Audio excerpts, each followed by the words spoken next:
주일날 퇴근을 하고 집에 오면 보통 5시 정도가 됩니다. 가장 먼저 답답하고 불편한 정장을 벗어야 합니다. 일주일에 한 번 입는 정장이지만 입는 자체만으로 긴장감을 주고 피곤하게 만듭니다. 사역을 처음 시작했을 땐 킹스맨 같은 슈트핏과 이미지를 기대했지만 교회 학교 사역에 있어 정장은 절대로 유용하지 않습니다. 밖에서 학생을 만날 경우 학생 본인도 부담되고 정장을 입은 아저씨와 학생의 조합, 그렇게 어울리진 않습니다.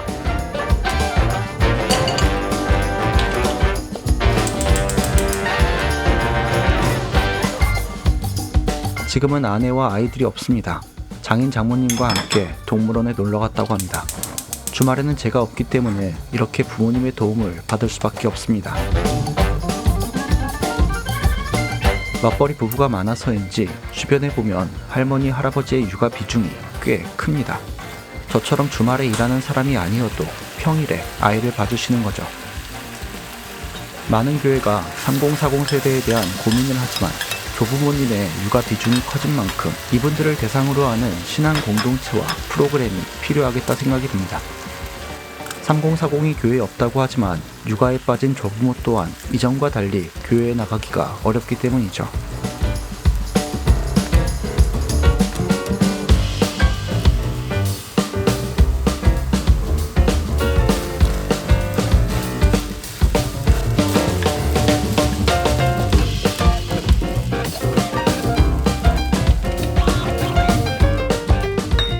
저녁밥이 완성되었습니다. 비주얼은 조금 그렇지만 제가 먹는 건데 불만을 갖는 바보는 없겠죠.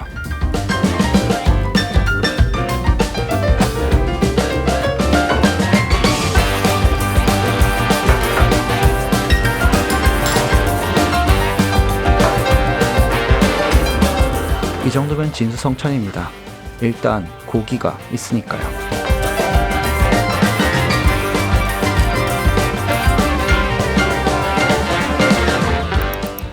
주일 저녁 먹을 때는 빠더너스와 함께합니다.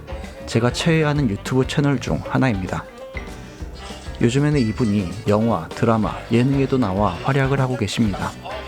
승승장구하는 모습이 기쁘면서도 뭔가 나만 아는 무언가를 들킨 느낌이 들곤 합니다.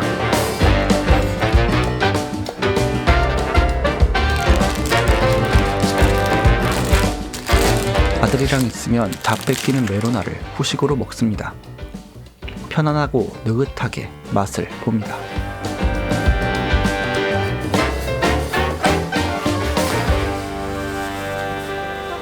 저녁을 먹고 개운하게 샤워를 하고 나왔습니다. TV를 자주 보는 편은 아니지만 꼬박꼬박 챙겨보는 게 있습니다. 매번 밤늦게 VOD로 시청하곤 하는데 오늘 처음으로 본방 사수를 할지도 모르겠습니다. 이게 그 뭐야?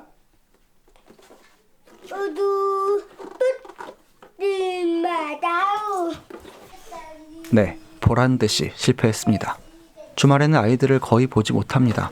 남들 노는 날, 일하는 사람의 심정을 여러분 아시나요? 제가 청년부 시절 담당 목사님은 청년들과 늦은 시간까지 함께 계셨습니다. 지금 보니 그 목사님 살아계신 게 기적이자 은혜이며 하나님의 역사가 아닌가 싶습니다. 당시 저희 청년들은 목사님 가정에 꽤 신경을 썼던 걸로 기억합니다. 청년들이 목사님 자녀 육아를 도왔고 더치페이가 암묵적인 우리의 약속이 되었습니다. 목사님이 원만한 가정생활을 위해 청년들이 시간을 조정하기도 했습니다. 전 그게 당연한 건 줄 알았는데 다른 교회 가보니 전혀 그런 게 없더군요. 아마 이것도 사람 차이겠죠. 청년들을 향한 목사님의 진심이 우리에게 전해졌고 청년들도 거기에 맞게 성숙한 모습을 보였으니까요.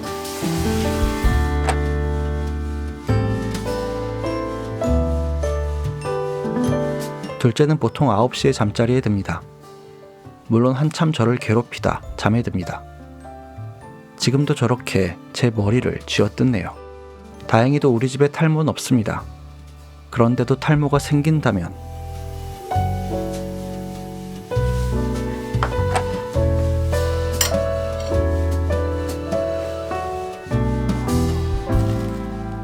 출출해서 간단하게 야식을 먹습니다. 호빵과 비스켓 그리고 요플레입니다. 요플레는 아이들 먹으라고 산 거다 보니 먹을 때마다 눈치가 보입니다. 야식과 함께 아까 본방사수에 실패한 방송을 시청합니다. 축구를 잘하지도 또 그렇게 좋아하지도 않지만 뭉차는 감동입니다. 서로 다른 분야의 최고를 찍은 사람들이 한데 모여 바닥부터 다시 시작한다는 것. 자신의 승리가 아닌 팀의 승리를 위해 한마음 한뜻이 된다는 것. 교회 공동체가 주어야 할 감동을 여기서 느낀다면 이상하게 보이시나요?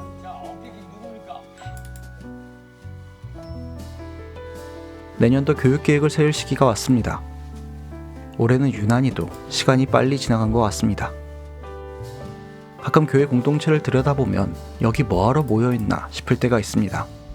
축구팀을 예로 들어보자면 한 팀으로 모여있는데 뭘 해야 하는지 모르는 느낌이랄까요. 감독이나 코치가 축구는 이런 거야 가르쳐줘도 움직이지 않습니다. 사실 자신들이 거기 왜 모여있는지도 모릅니다. 한 팀이 되어 연습을 하고 승리를 위해 나아가야 하는데 그 이유조차 모르는 것 같은 느낌. 왜 그래야 하는지 이해하지 못하겠다는 표정. 이때마다 기운이 빠지고 회의감에 빠집니다.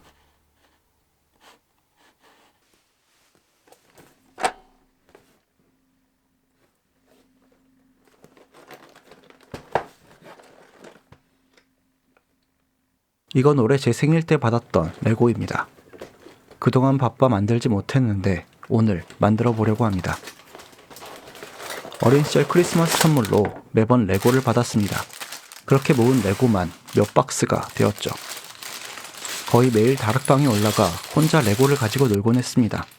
자동차, 집, 배, 비행기, 로봇 등등 만들었다 부수고 또 다른 걸 만들고 이걸로 나름의 창의력이 생겨났겠죠.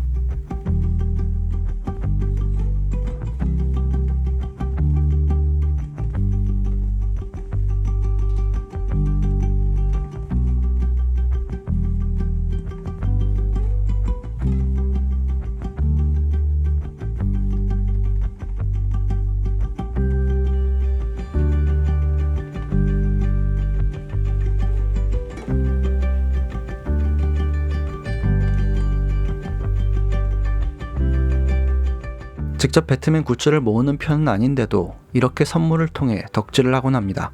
누군가 나의 관심사를 알고 기억해 준다는 게 참 감사한 일입니다. 이게 또 단순히 관심사만 기억하는 게 아니라 저라는 사람을 기억해 주는 일이니까요.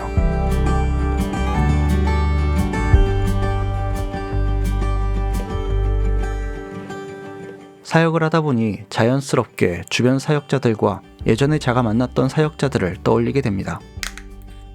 그러나 안타깝게도 좋은 분들보다 별로였던 분들이 더 많이 생각납니다. 허세 가득하고 매번 거짓말을 했던 사역자, 학생에게 무례했던 사역자, 예배 시간 모든 사람들 앞에서 창피를 주었던 사역자, 말과 행동이 달랐던 사역자, 내로남불이었던 사역자 등 정말 한 교회에 같이 있기 싫었던 사람들이었습니다. 더 안타까운 건 본인들 스스로는 그걸 모른다는 것이죠. 그런 분들이 사역을 이어가시는 걸 보면 성도들이 참 불쌍하게 느껴집니다. 그래서인지 저는 적어도 그런 안 좋은 모습만은 보이지 말자 다짐합니다. 그게 얼마나 상처를 주고 신뢰를 깨뜨리며 못난 모습임을 잘 알기 때문입니다. 좋은 사람으로 남고 싶습니다. 누군가의 신앙에 해가 되는 사람으로 남고 싶지 않습니다. 그런 생각과 마음으로 이번 주의 사역을 돌아보며 하루를 마무리합니다.